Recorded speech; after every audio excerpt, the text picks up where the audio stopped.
being a being a pathologist and because I was a COVID patient, I wanted to know what that virus is doing in my body, was doing in my body.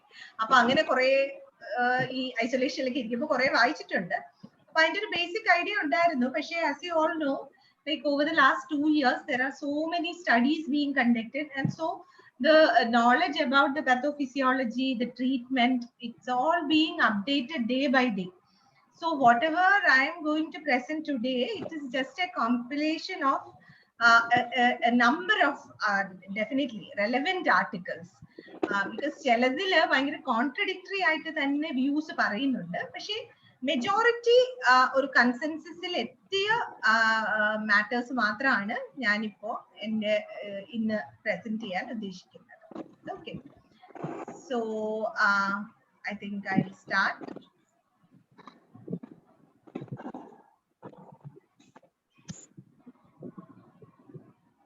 Madam, PowerPoint ആക്കാമോ? അത് ഒരു full screen ആണ്.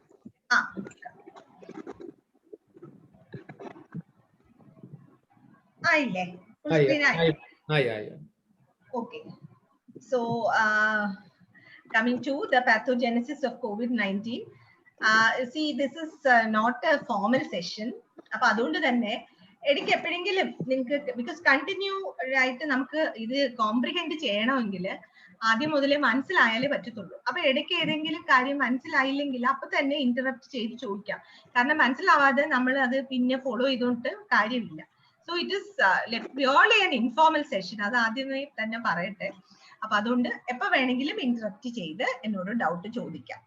So about the pathogenesis of, as Riya said, the COVID-19 disease, which is with us for the last 2 years. Okay, so as you all know, the COVID-19 is caused by a virus called the coronavirus. So what are these coronaviruses? These are enveloped single-stranded RNA viruses of about 30 kb. And these viruses can infect a variety of species, and they are largely divided into 4 genera, that is alpha, beta, gamma, and delta, based on their genomic structure. And alpha and beta coronaviruses infect only mammals.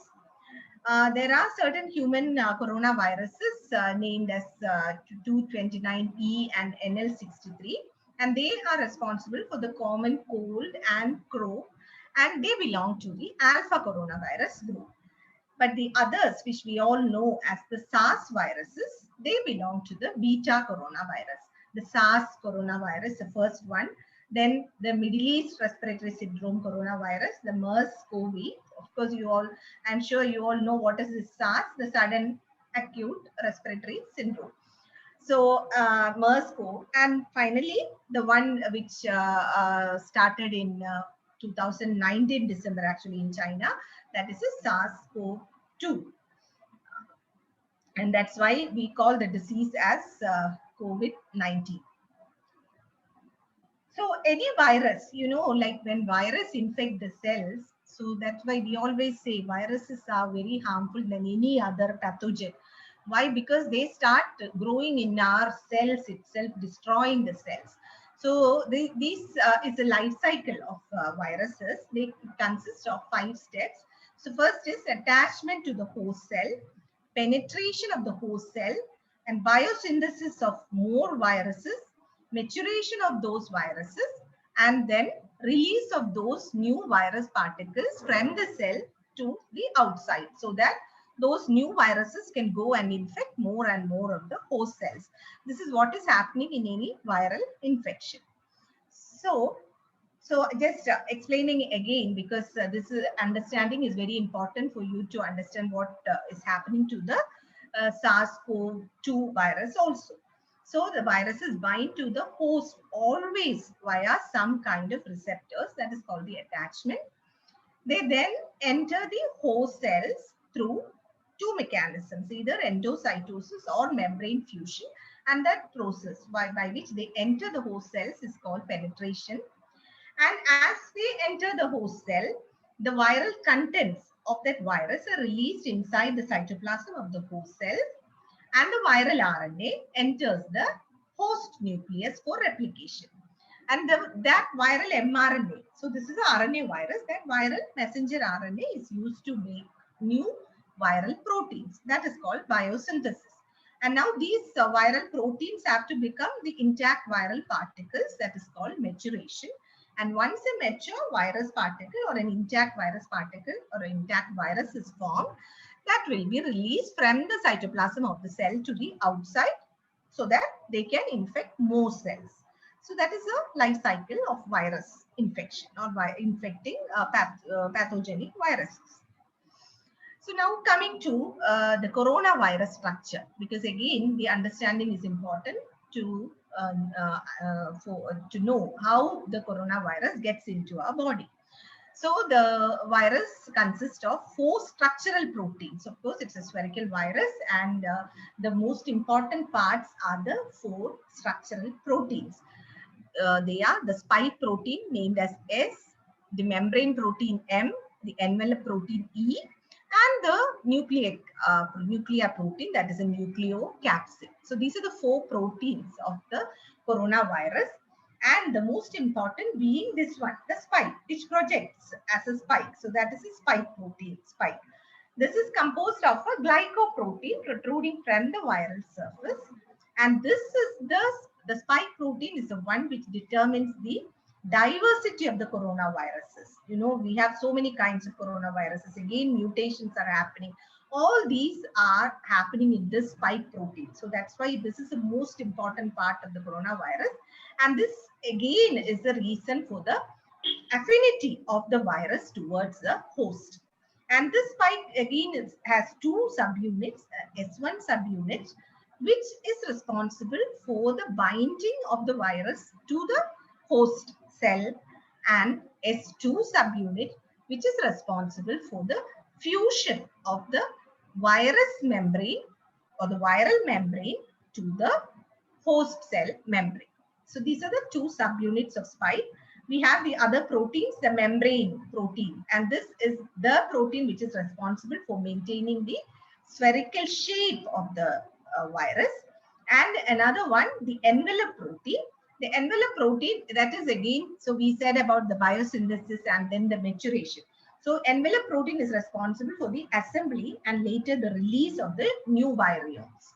Okay, so that is about the structure of the corona SARS-CoV-2 virus.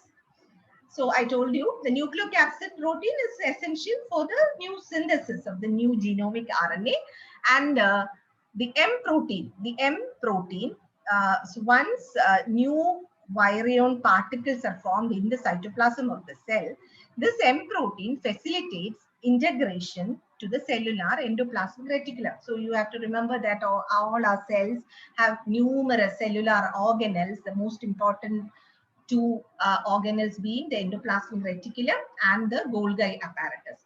So the M protein takes these new virions to the endoplasmic reticulum, and there they again mature, and from there they are transported to the Golgi apparatus. And the Golgi apparatus carry these viral particles towards the cell membrane of our cells, and from there they'll get out so that the new virus particles can attack the adjacent epithelial cells. So this is what is happening. This is the life cycle of, this is the cause or the reasons for multiplication of the virus in our body. As I said, they will invade the adjacent epithelial cells, and that will go on. So I know this is a little small letters, but if you can look at it, as I said, no, the references are less. Only a few good photographs are available from Google. So, so this is like in a like to start with as an intro. So these are the things I'm going to explain in detail in the coming slides. So the virus enters into the host body via aerosol transmission. And then the first thing to happen is attachment, that is binding to the host cell receptor via angiotensin converting enzyme 2. And then there are conformational changes which happen in that spike protein. And then what happens? There is fusion, penetration, then fusion, and the virus matures, And finally, the new viral particles are formed, which are released, or that is called exocytosis. So, how do the virus attach or to the host cell membrane? So that is by recognition of the angiotensin converting enzyme 2 receptors. You know what is this angiotensin converting enzyme? So this is the enzyme which converts the angiotensin 1 in the lung, like which is formed, to the angiotensin 2. Angiotensin 1 is biologically inactive, but we need angiotensin 2 for most of the actions. So angiotensin converting enzyme converts angiotensin 1 to angiotensin 2, and we have certain receptors which are present on all the blood vessels, especially the endothelial cells lining the blood vessels, and also they are high in number in some of our body cells.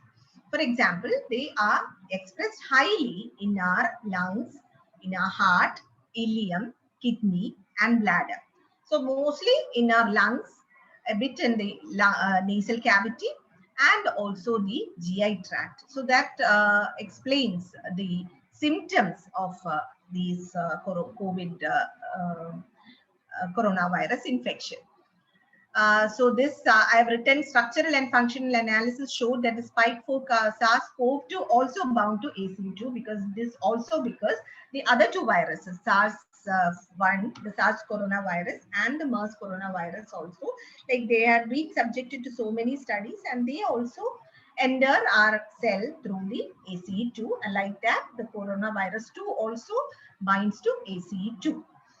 But some studies, studies are being conducted now, and because of the marked pathogenicity and the transmission rate and multiplication and the severity of the coronavirus, some postulates are there that whether this binds to additional targets, that is targets other than ACE2 also. Madam, screen undo. Kavita madam. Kavita madam, slideshow undo. So this is how, this Kavita is what madam, happens. slideshow undo. കാണാൻ പറ്റുന്നില്ല. പോയോ? Slideshow ഇല്ലായിരുന്നു, ഇത്രയും നേരം കാണുന്നില്ല. ഇല്ല, കാണാം. കാണാമോ? എനിക്ക് തനുജയുടെ പ്രോബ്ലം ആണ്. എനിക്ക് കാണാം എല്ലാവർക്കും കാണുന്നുണ്ട്. ശരി, ഇപ്പൊ കാണുന്നുണ്ട്. ഓക്കെ, നേരത്തെ കാണുന്നില്ല. കാണാവോ തനുജ? ഇപ്പൊ കാണാം. ശരി. Okay.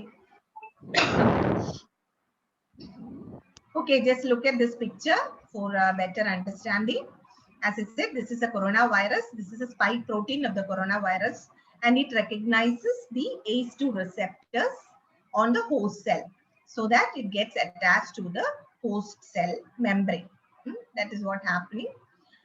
Then I'll tell you how the virus, it's not a simple step that it gets attached to the host cell membrane, and it is not simple to enter into the host cell. So there are certain mechanisms happening again in the coronavirus so that it can get into or attack our host cell.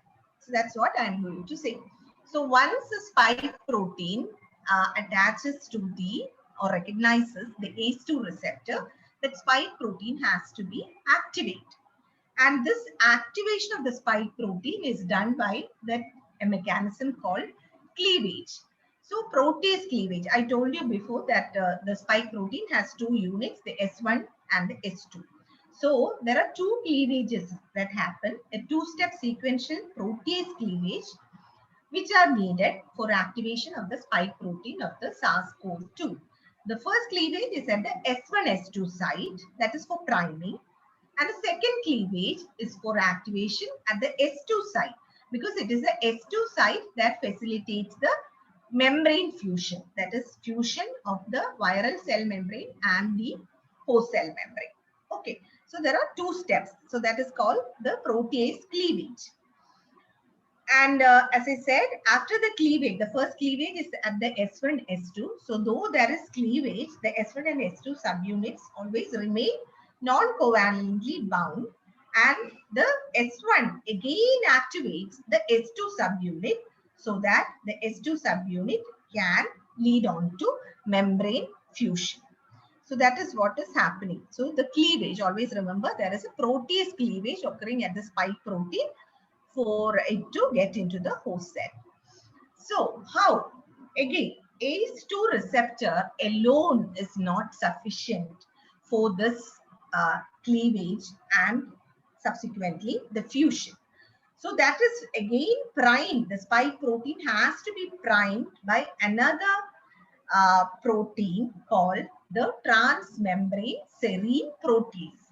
So as is there, it's there in the name itself. It is a protease that produces cleavage at the serine site, the serine amino acid site of that protein.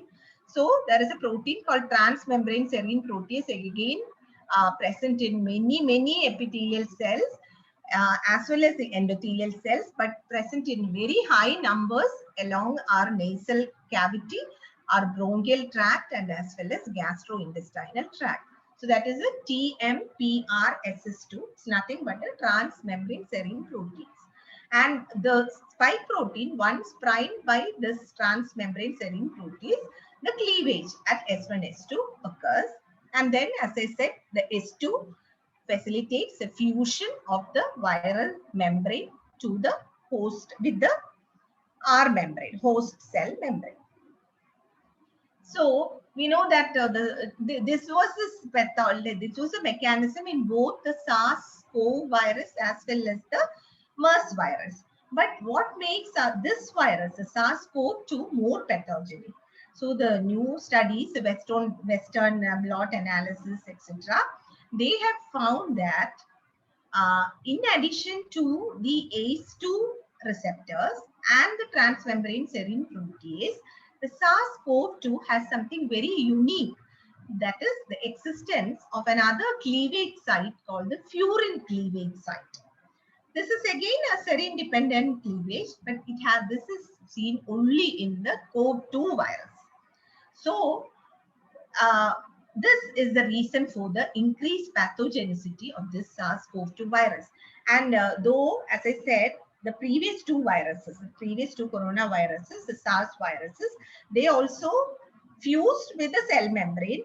They were not cleaved. The cleavage was not essential for them to fuse with the cell membrane. But this is unique for the SARS-CoV-2 virus. Okay. So that is what is said in many of the journals published, that along with the ACE2 receptor and this transmembrane serine protease and another one, the cathepsin L, the ubiquitous expression of this furin likely makes this virus very pathogenic or more pathogenic.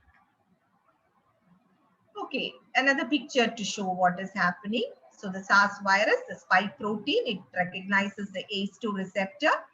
It fuses, the S2 unit fuses with the cell membrane. It goes in the endocytosis and then the host cell becomes infected. And what facilitates this fusion? It is by means of the cleavage of the spike protein, by means of the transmembrane serine protease, cathepsin L, and the furin cleavage site. Okay, so that is in fact what is happening. That is the basic pathogenic mechanism happening in our coronavirus, this coronavirus. This I think I'll quickly go through just for an understanding. So you all know the different phases of the disease. The stage 1, the asymptomatic, stage 2, the non-severe symptomatic, stage 3, the severe respiratory bar inflammatory. So in stage 1, as you know, it is a phase where our immunity starts, the immune system starts responding. But usually many of the patients will fight the virus, they kill the virus, they remove the virus. So that is why they remain asymptomatic or they'll have mild symptoms and they recover fast. But sometimes their immune system, especially when their immune system has some defects, they are not able to kill and remove the virus. Instead, a chain of inflammatory reactions are triggered, and that will result in what is known as a cytokine storm, and the disease is a bad disease. So that is about the asymptomatic phase. What happens in the asymptomatic phases? The virus, which is received via the respiratory aerosols, binds to the nasal epithelial cells in the upper respiratory tract because they also have the ACE2 receptors. And there the virus undergoes local replication and propagation. And this stage will last a couple of days, and by which the immune system generated is a limited one, and the viral load may be low if the immune system is good. So the low viral load will be destroyed.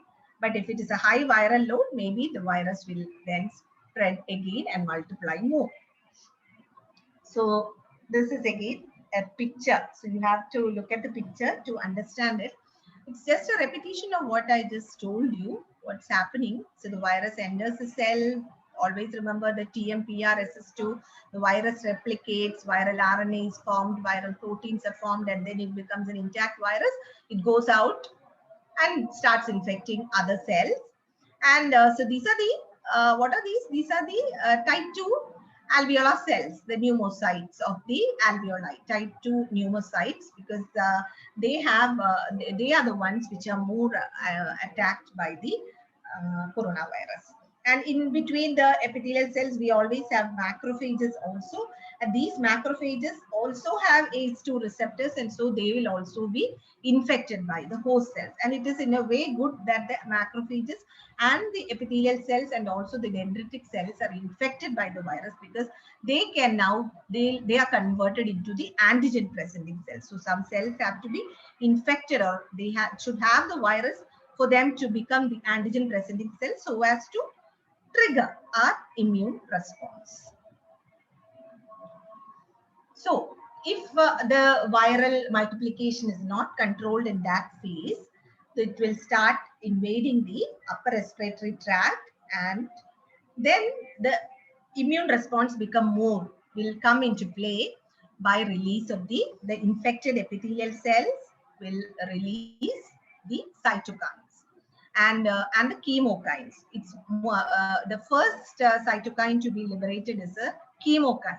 What is chemokine? It's nothing but a cytokine which has a chemotactic potential also. That is, they can move along a chemical gradient. They can facilitate the movement of the inflammatory cells from one side to the other side. That is chemokine. അപ്പോൾ CHC motif chemokine ligand 10 എന്ന് പറയുന്ന സാധനമാണ് ഏറ്റവും abundant ആയിട്ട് ആദ്യം തന്നെ release ചെയ്യുന്നത്, which is very strong to act against the virus. CXCL10 and also our interferon beta and delta from the virus infected cells. And if they are secreted sufficiently, majority of the patients do not progress beyond this phase, as the mounted response is sufficient to contain the spread of infection. As I said here, once the cells are infected, it starts secreting the cytokines, a number of cytokines, which I'll explain later. And what do these cytokines do? Cytokines will again attract more of the inflammatory cells like T cells, monocytes, and macrophages. And the T cells especially, they produce more and more of interferon gamma. And this interferon gamma is very active in destroying the viruses. So that is the first immune response to happen. But see, this is again just explain, just a picture to like for a better understanding about what is happening. So these are the epithelial cells infected, and in between we have the macrophages also. So they'll attract, once the infected epithelial cells start secreting the cytokines, they'll attract more and more of the CD4 helper T cells as well as the CD8 cytotoxic T lymphocytes. You know, the cytotoxic T lymphocytes are very efficient in killing the virus. So what do? They come and kill the virus infected cells, the CD8 cells. And what do the CD4 helper T cells do? They can activate, or they can stimulate the B cells to produce a neutralizing antibodies. And the neutralizing antibody also comes and bind the virus and destroy them by immunological reactions. So that is the immune reaction happening in the first phase, or in the category B patients, who do not progress. Now, But some patients, this immune response may not be that good, or the immune response may be too much, so that more and more cytokines are produced. And the cytokines, in the process of killing the virus, they start killing our own cells also, especially the alveoli, the alveolar epithelial cells. And finally, what happens? The entire alveolar epithelial cells, both the type 1 pneumocytes and the type 2 pneumocytes, are destroyed. And so that is how they develop a acute respiratory distress syndrome, because the whole alveoli are destroyed because of the denudation of the epithelium. So there is no gas exchange happening once the epithelium and the alveolar walls are destroyed. So there are a lot of cytokines that come into play. So maybe പണ്ട് pathology inflammation chapter പഠിച്ച അവരെല്ലാവരും ഇവിടെ വരികയാണ്. അതാണ് ഇതിന്റെ ഒരു പ്രശ്നം. പെട്ടെന്ന് നല്ല ഇമ്മ്യൂൺ റെസ്പോൺസ് നല്ലതാണ്, അവരൊരു കൺട്രോൾഡ് ആയിട്ട് പ്രൊഡ്യൂസ് ചെയ്ത് കഴിഞ്ഞാൽ അത് വൈറസിനെ കൊന്നിട്ട്, and you know all these cytokines are very short lived. So that is the purpose of acute inflammation. They are very short lived. They have to be destroyed fast so that they won't disturb our cells, our own cells. They have to destroy only the pathogens. പക്ഷെ പ്രശ്നം എന്ന് വെച്ചാൽ അവർ ഭയങ്കര huge എമൗണ്ടിൽ ഉണ്ടാക്കുമ്പോൾ they start destroying our cells too. So that is what is the cytokine storm. So ഇതാണ് സംഭവിക്കുന്നത്. ഒരു dysfunctional immune response ഉണ്ടെങ്കിൽ ഈ സൈറ്റോകൈൻസ് അങ്ങനെ പിന്നെയും ഇത്രയും സൈറ്റോകൈൻസ് വരും. I'll explain them later. And they'll start recruiting more and more inflammatory cells. And the three most important inflammatory cells that come into play are the T cells, the monocytes, and the macrophages. So it's a vicious cycle, or it's like a chain reaction. More and more cytokines, more and more cells, and more destruction. So this is what is called as a cytokine storm. And once the large amount of all the cytokines are formed, they act as a chemoattractant for the neutrophils also, and the CD4 helper T cells, and the CD8 cytotoxic T cells. And all these cells, ഇവരെല്ലാരും കൂടി ലങ്ങിലാണ് കൂടുതലും വരുന്നത്. ഇവരെല്ലാം എവിടെ പോവാനാ? എല്ലാവർക്കും കൂടി ബ്ലഡിൽ പോവാൻ പറ്റില്ലല്ലോ. So they get sequestered in the lung tissue. They are responsible for fighting off the virus, but in doing so are responsible for the extensive inflammation of the lung tissue. That is what results in the pneumonia. Host cell undergoes apoptosis. കാരണം host cell ഭയങ്കരമായിട്ട് viral multiply ചെയ്ത് അതിനെ പിന്നെ കൊള്ളാതാകുമ്പോഴത്തേക്ക് the macrophages, no? So the apoptotic mechanism is also triggered. So the cells start dying. With the when the cells start dying, അതിന്റെ ഉള്ളിലെല്ലാം virus particles അല്ലേ. So the virus particles will be release. അവർ പോയി കൂടുതൽ സെൽസിനെ infected ആവും. അതാ ഞാൻ പറഞ്ഞത്, ഇതൊരു ചെയിൻ റിയാക്ഷൻ ആണ്, ഒരു ഇമ്മ്യൂണോളജിക്കൽ സ്റ്റോം ആണ് ഹാപ്പനിങ്. ആ ഒരു കൊടുങ്കാറ്റായിട്ട് അങ്ങ് വന്നേക്കും. പതുക്കെ ഒരു കൊച്ചു ചെറു കാറ്റായിട്ട് നിന്നാൽ കുഴപ്പമില്ല, നമുക്ക് നല്ല പ്രൊട്ടക്റ്റീവാ. പക്ഷെ കൊടുങ്കാറ്റായി കഴിഞ്ഞാൽ തീർന്നു. അതാണ് സംഭവിക്കുന്നത്.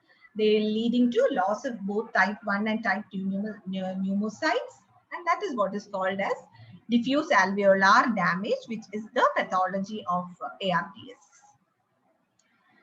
So this is the whole picture showing the sequence of mechanisms which I just explained. അത് ഈ പാഠത്തിലെ വിസിബിലിറ്റി ഇല്ല, ഞാൻ അതുകൊണ്ടാണ് അതിനെ ക്രോപ്പ് ചെയ്താണ് ഓരോന്നായിട്ട് കാണിക്കുമായിരുന്നു.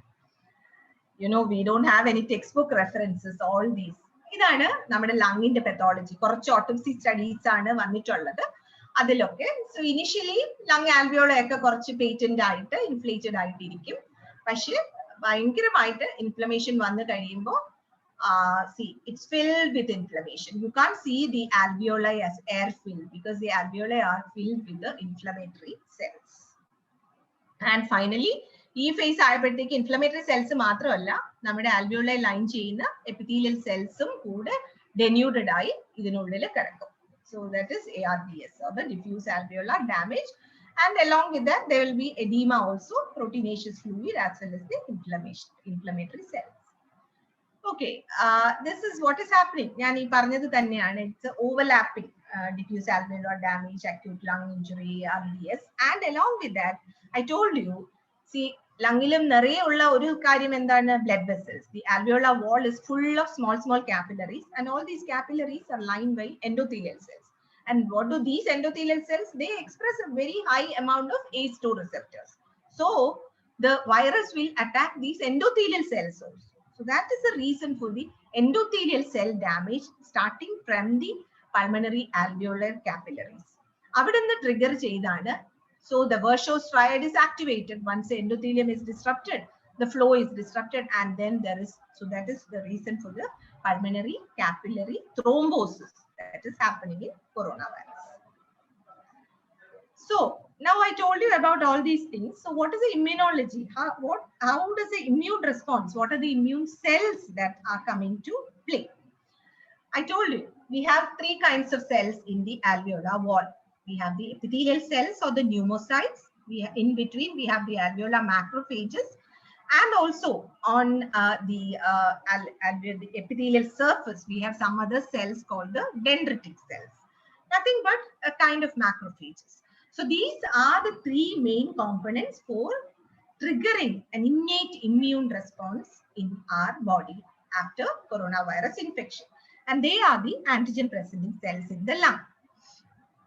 So once, how are they activated? They are activated when the virus enters the epithelial cells. Those virus infected epithelial cells which start to die, which are dying, that is apoptotic cells, they can be recognized by these dendritic cells and macrophages, because in our body always dendritic cells and macrophages, their property is phagocytosis. So these dendritic cells and macrophages, they phagocytose the virus infected dead cells or the apoptotic epithelial cells, and thus they present the viral antigen to the T cells. Okay, and then the T cells start elaborating all the what I told you as the cytokines. Another picture to show you what is happening here. So this is, imagine this is the alveolar airspace. This is a macrophage, and all these are the type 2 pneumocytes. And the virus attacks the type 2 pneumocytes as well as the macrophages. And through all these receptors, as I said, it's not just the ACE2 receptor and the transmembrane and the furin receptors. Some receptors like our ADAMS17, which is involved in the breaking up of the von Willebrand factor. And that is the reason for, hope you all remember that this gene mutation is the reason for our TTP, thrombotic thrombocytopenic purpura. So when these receptors are also activated, so the von Willebrand factor may also be activated. We'll come to that bit. So this is again, so I just told you all the alveoli have so many capillaries, and the endothelial cells are also attacked. So that is the immunology of coronavirus.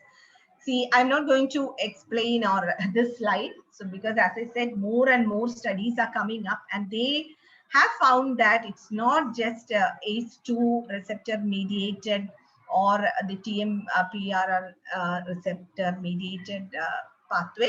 There are many other intercellular molecules which are involved in the pathogenesis. So let us have more literature about this to discuss this. So this is again in a nutshell, which I just told you. So I told you that virus replicates. There is involvement of the lower airways, invasion and infection of the type 2 pneumocytes, but usually in the upper airways or in the lung itself, the infection is contained. But sometimes it infects the lung badly, and then there is a cytokine storm, which will result in the ARDS. But sometimes, even if the lung is infected, we need not get that cytokine storm. There can be a good immune response in the lung itself, and the viral replication can be contained in the lung too. Okay. So I told you I'll explain what are the cytokines. I just tell you the names of those cytokines. You know why these the names of these cytokines are important? Why as clinicians you should understand, because the studies are being conducted to find drugs against these cytokines. Our tocilizumab is against interleukin 6 because interleukin 6 is secreted abundantly, and that causes widespread damage. So that is why we have using that drug against interleukin 6. So any drug can be found against all these cytokines. So this is CXCL10, and that is a chemokine. Then all the interleukins 1, 6, 8, 10, 12, of which the most important being 1 and 6. Then interferon, especially interferon gamma. Again, chemokine CCL235. monocyte chemoattractant protein, macrophage inflammatory protein, tumor necrosis factor alpha, and the granulocyte colony stimulating factor. So these are the cytokines which are involved in the cytokine storm in COVID-19. Like this, I told you, again, this is always a chain reaction. The helper T cells produce all these are all helper T cells. All these produce different kinds of interleukins. And the interleukins recruit more and more antigen presenting cells. The antigen presenting cells present more and more antigen to the helper T cells. The helper T cells produce more and more cytokines. So that is why I told you this is a chain reaction. But if the cytotoxic T lymphocytes, when they come into play, they secrete certain enzymes which will destroy the virus infected cells. So this is the pathophysiologic mechanisms happening in our body. Now, you must have heard of the toll-like. So I told about the ACE2 receptors. I told about the transmembrane serine protease. I told about the furin cleavage site. And now another one, the toll-like receptors. These are also present in many cells, on many cells of our body, especially on the macrophages and dendritic cells. They are present in our lungs and the respiratory tract too. So these toll-like receptors are also activated by the virus, the coronavirus. And then they also start producing the cytokines. So it is said that the two toll-like receptors which are involved in the COVID are the toll-like receptor 7 and 8. Okay. Again, why the understanding is important? Because so in the initial phase, if the toll-like receptors are activated and they produce cytokines, it is good because they go and kill the virus. But again, if it goes on, that can be harmful also. So where to stop? So that is the important thing. So agonist, toll-like receptor agonist may be useful in the early phase of the disease, and also they can be utilized for production of vaccine. Toll-like receptors. Now, so how COVID causes loss of smell. So I told you COVID can, the ACE2 receptors are present on the olfactory epithelial cells also. It's not olfactory epithelial cells means they are not the normal epithelial cells that line our entire nasal cavity. They are specialized cells called the olfactory epithelial cells. And okay, 1 second. Olfactory epithelium, which is a specialized tissue in the roof of the nasal cavity responsible for odor detection. So these olfactory epithelial cells are infected by the virus, but not the olfactory sensory neurons. That's what many of the latest studies have suggested, that the sensory neurons are not affected, but only the olfactory epithelial cells are affected.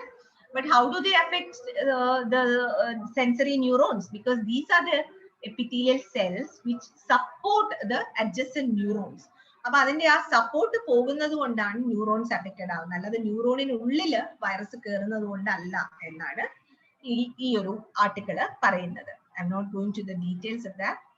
So just understand that it is due to infection of the olfactory epithelial cells, again via the ACE2 receptors present on these olfactory epithelial cells, not nasal epithelium, olfactory epithelium.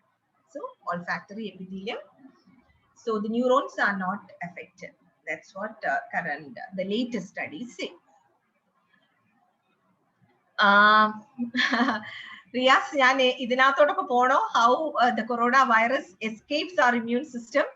അത് ഭയങ്കര ഇച്ചിരി complicated വേണോ?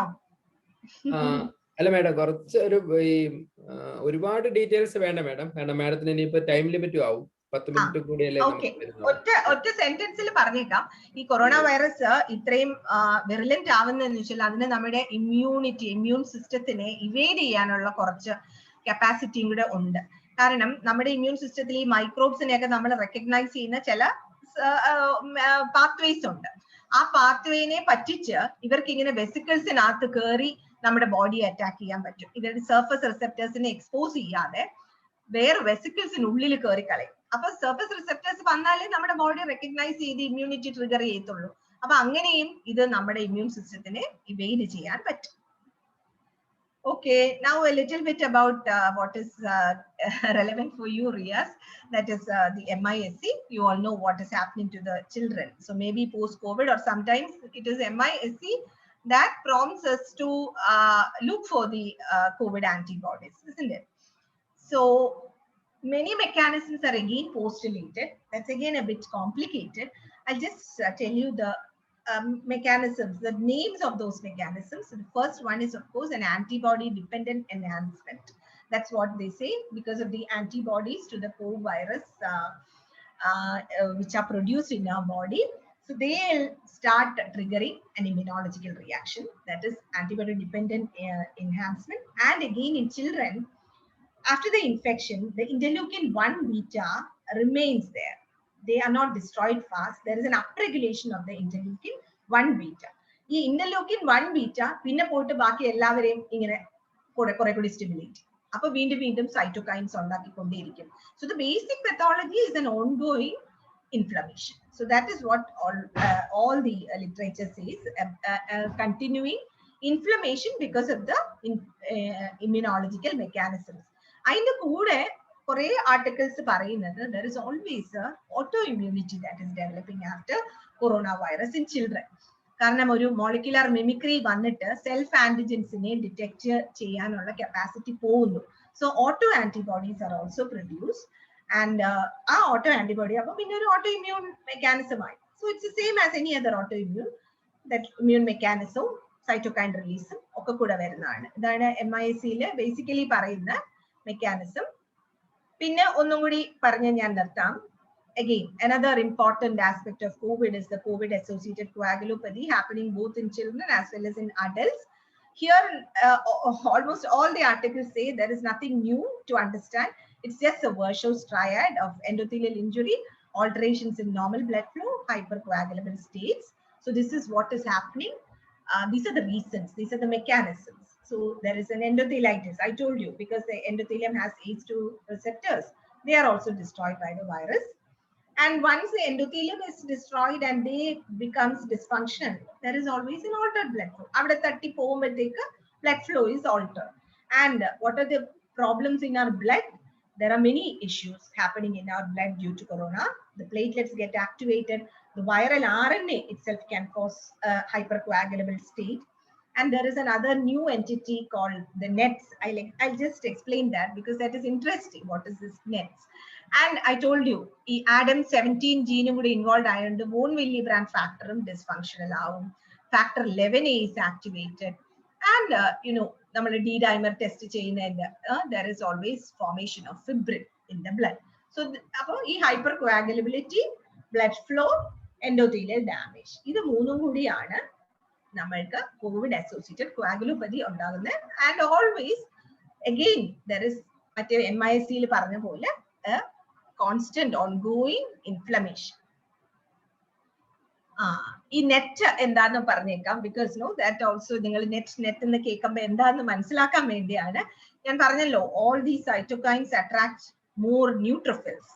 ഈ ന്യൂട്രോഫിൽസിന് ഒരുപാട് inflammatory response വരുമ്പോൾ ഉണ്ടാകുന്ന ഒരു സാധനമാണ് ന്യൂട്രോഫിൽ ട്രാപ്സ് എന്ന് പറയും, ന്യൂട്രോഫിൽ എക്സ്ട്രാ സെല്ലുലാർ ട്രാപ്സ്. അപ്പോൾ അങ്ങനെ ഒരുപാട് സൈറ്റോകൈൻ സ്റ്റോം വരുമ്പോഴത്തേക്ക് this also happen, that is called netosis. ഈ നെറ്റോസിസും നമ്മുടെ ബോഡിയിൽ ഇൻഫ്ലമേഷൻ കണ്ടിന്യൂ ചെയ്യുന്നതിന്റെ ഒരു റീസൺ ആണ്. ഈ കണ്ടിന്യൂയിങ് ഇൻഫ്ലമേഷന്റെ വേറൊരു റീസൺ ആണ് ഈ neutrophil traps. Oh, you all know that new mutations are coming up, and all of these on the spike protein. So in a nutshell, this is what is happening. I just explained each step. The coronavirus recognizing the ACE2 receptor through some proteases and something happening to the spike protein via certain mechanisms and the immune cells which trigger all these mechanisms. So thank you so much for your patient listening.